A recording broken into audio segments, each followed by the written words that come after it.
বন্ধুরা, আমি শান্তনু। আপনারা দেখছেন আমার ইউটিউব চ্যানেল বার্ডস লাভার শান্তনু। আজ আমি আপনাদেরকে ককটেল সম্পর্কে কিছু বলবো। যারা নতুনভাবে ককটেল পাখি পুষতে চান, আমার এই ভিডিওটা তাদের জন্য।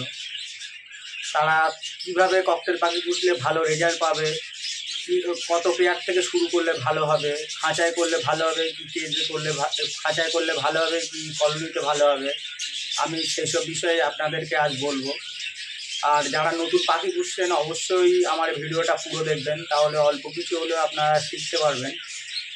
যারা প্রথম ককটেল পাখি শুরু করতে চান আমি তাদেরকে বলবো, তারা প্রথমেই একসঙ্গে বেশি পাখি না নিয়ে 3 থেকে 4 পেয়ার নিন, আর সেমি অ্যাডাল্ট নয় বাচ্চা নিন, তবেই ভালো রেজাল্ট পাবেন। আর আপনি যদি অ্যাডাল্ট পাখি কেনেন, অ্যাডাল্ট, কারণ ককটেল খুবই মুডি পাখি, এরা যেখানে সেখানে ডিম বাচ্চা করে না, এটা প্রথম কারণ। আর দ্বিতীয়ত, কেউ কারুর ভালো অ্যাডাল্ট পেয়ার কোনো দিনও বিক্রি করবে না, সেদিকটা আপনাকে ফলো রাখতে হবে। তাই আমি আপনাদেরকে সাজেস্ট করব, যারা প্রথম শুরু করছেন তারা প্রথমে বাচ্চা অথবা সেমি অ্যাডাল্ট দিয়ে শুরু করুন, এতে আপনাদের মনের জোরটা ভালো থাকবে। আর যদি প্রথমেই অ্যাডাল্ট পাখি নিয়ে আসেন, দেখা যায় ডিম বাচ্চা করছে না, ওইভাবে পড়ে আছে, তখন আপনাদের মনোবলটা ভেঙে যাবে। এটা পাখি পোষার ক্ষেত্রে অনেক একটা গুরুত্বপূর্ণ বিষয়।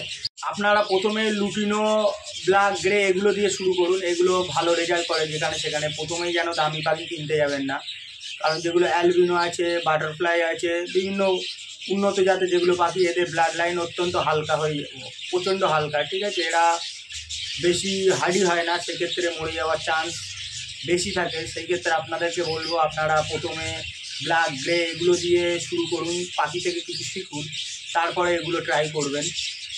ককটেল পাখির মেল ফিমেল চিনতে গেলে আপনাদেরকে পাখিটা ধরে পাখির ডানা, পাখনার নিচে দেখতে হবে, ডানায় যে পাখনা থাকে, দেখবেন ফিমেলগুলোর ফুট দাগ থাকে আর মেলগুলোর পুরো প্লেন।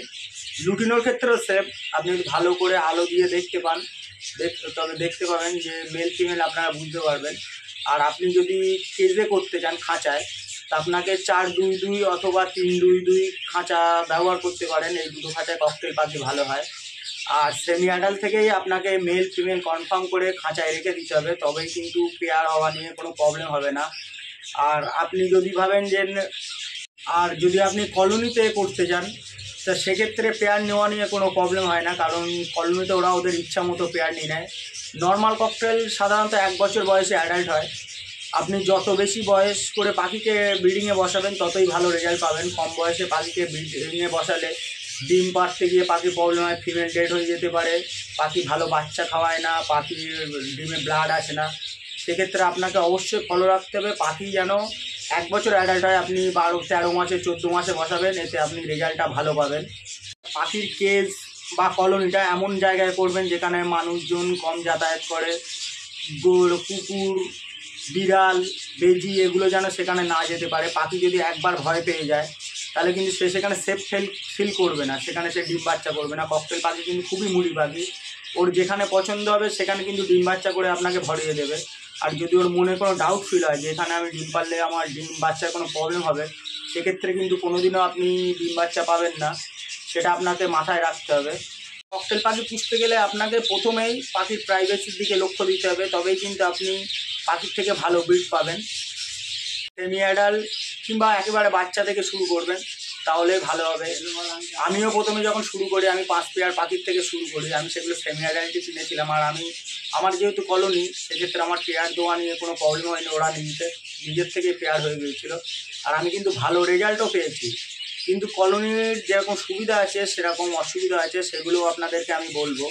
তোরা প্রথমে কলোনির সুবিধাগুলো বলি।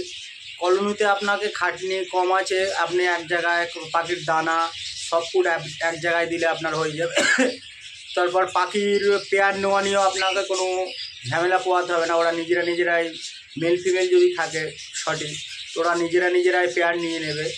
আর অসুবিধাগুলো বলতে, আপনার কলোনিতে এই প্রবলেমটা প্রচণ্ড পরিমাণে হয়, হলো যখন পাখি ডিম পাড়ার মুডে আসে তখন ওরা প্রচণ্ড অ্যাগ্রেসিভ হয়। অন্য হাঁড়িতে যদি ডিম থাকে, ওরা সেই হাঁড়ি দখল করতে যায়, তখন সেই হাঁড়ির ডিম থাকুক কি বাচ্চা থাকুক সেগুলো মারা যায়, এই একটা প্রবলেম। আর দ্বিতীয় প্রবলেম, কলোনিতে আপনি পাখি রাখলে ওরা ওদের মতো রানিংয়ে ডিম বাচ্চা করতে থাকে, আপনি ওকে রেস্টে বসাতে পারবেন না।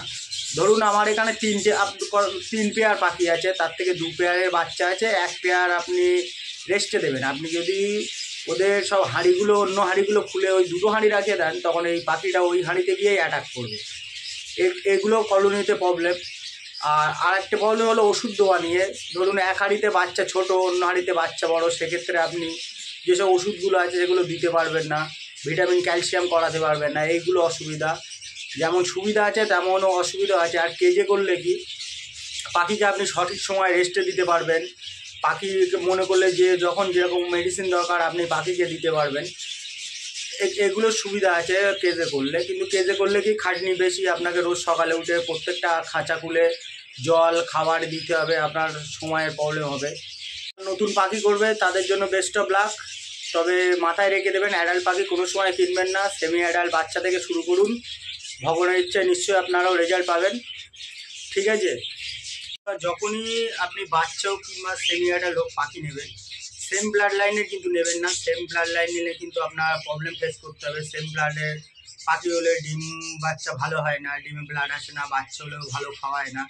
এগুলো কিন্তু আপনাকে ফলো রাখতে হবে। যখনই নেবেন দুটো পেয়ার থেকে দুটো বাচ্চা নিন, মেল ফিমেল কনফার্ম করে। কিন্তু সেম পেয়ার থেকে কিন্তু দুটো পাখি নেবেন না, ব্লাড লাইন সবসময় ডিফারেন্ট দরকার হয়, এটা কিন্তু মাথায় রেখে দেবেন। পাখির থেকে ব্রিড নিতে গেলে অবশ্যই পাখির সঙ্গে আপনাকে থাকতে হবে, পাখির পিছনে আপনাকে সময় দিতে হবে, তবেই কিন্তু আপনি পাখির থেকে কিছু আশা করতে পারেন।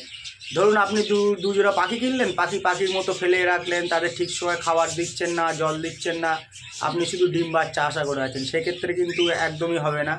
সেজন্য অবশ্যই আপনাকে পাখি পুষতে গেলে পাখির সঙ্গে আপনাকে সময় দিতে হবে, দেখতে হবে যে কোন পাখি কী প্রবলেম হচ্ছে, কি বলতে যাচ্ছে। আমার যেরকম কলোনিতে আমি সারাদিন যেখানেই থাকি না কেন, আমি মিনিমাম 1 ঘন্টা পাখির ঘরের মধ্যে বসে আমি প্রত্যেকটা পাখিকে ফলো করি। দেখুন আমি এখন পাখির ঘরের মধ্যেই আছি, আমি দেখি কোন পাখির কী প্রবলেম হচ্ছে, কে কী বলতে যাচ্ছে, এগুলো যথেষ্ট বোঝার চেষ্টা করি পাখির ঘরে বসে। এগুলো আপনাদেরকেও করতে হবে। আমি যে নিয়মগুলো বললাম এই নিয়মগুলো মেনে চলুন, নিশ্চয়ই আপনি ককটেল থেকে ব্রিড পাবেন, ভালো ডিম বাচ্চা পাবেন। আর আমার ভিডিও আজ এই পর্যন্ত। যদি ভিডিওটা দেখে ভালো লেগে থাকে অবশ্যই একটা লাইক দেবেন, আমার চ্যানেলটা সাবস্ক্রাইব করে আমার পাশে থাকবেন। নমস্কার।